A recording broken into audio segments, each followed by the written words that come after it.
নমস্কার বন্ধুরা, আজকের এই ছোট্ট ভিডিওটিতে আমরা তিনটে স্টকের ব্যাপারে আলোচনা করব।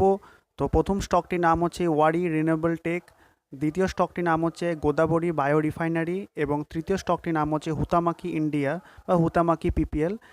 তো এই তিনটে স্টকের ব্যাপারে আমরা জানবো। তো প্রথমে যে স্টকটির ব্যাপারে জানবো, তো স্টকটির নাম হচ্ছে ওয়ারি রিনিউয়েবল টেক। তো এই স্টকটিতে আমরা যেটা ভালো মুভমেন্ট দেখতে পাচ্ছি। তো এর পেছনে কী কারণ রয়েছে চলুন দেখে নিই। তো আপনারা স্ক্রিনে দেখতে পাচ্ছেন Waaree renewable wins EPC work order. Waaree renewable in an exchange filing said that the company has been awarded a letter of award, যেটাকে আমরা এলওএ বলি, from a leading renewable energy company for the execution of EPC work of ground mount solar power project. তো the order value is approximately 156 crore। তো এই ছিল খবর। এই কারণে আমরা আজকে এই ওয়ারি রিনিউয়েবল টেক এই স্টকটির মধ্যে একটা ভালো মোমেন্টাম দেখতে পেলাম। তো এবার আমরা যে দ্বিতীয় যে স্টকটি রয়েছে তার নাম হচ্ছে বায়ো রিফাইনারি।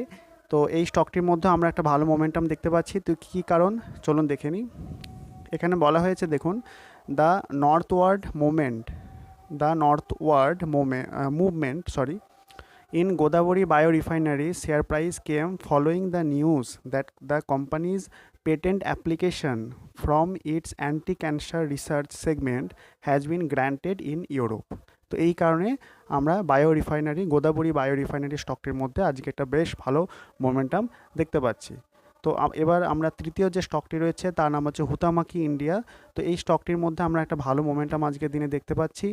তো এর পেছনে কী কারণ রয়েছে চলুন দেখে নিই। এখানে ওপরে বলা আছে what led to a surge in Huhtamaki India shares. তো বৃদ্ধির পেছনে কী কারণ রয়েছে? The buying on the counter came after the company released its Q3 result. The company follows the January to December financial calendar. তো এখানে রেজাল্টটা কীরকম করেছে আমরা একটু পড়ে নিই। In Q3 the company's profit stood at 36 crore as compare to 11.7 crore a years ago, up to 14% up আমরা দেখতে পাচ্ছি।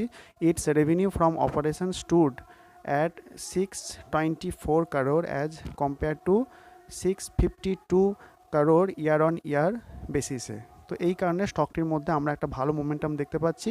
তো এই ছিল হুতামাকি ইন্ডিয়া বা হুতামাকি পিপিএল স্টকটির ব্যাপারে আলোচনা। তো এই ছিল আজকের এই ছোট্ট ভিডিওটি যদি ভালো লাগে ভিডিওটি একটা লাইক এবং চ্যানেলটিকে অবশ্যই সাবস্ক্রাইব করবেন।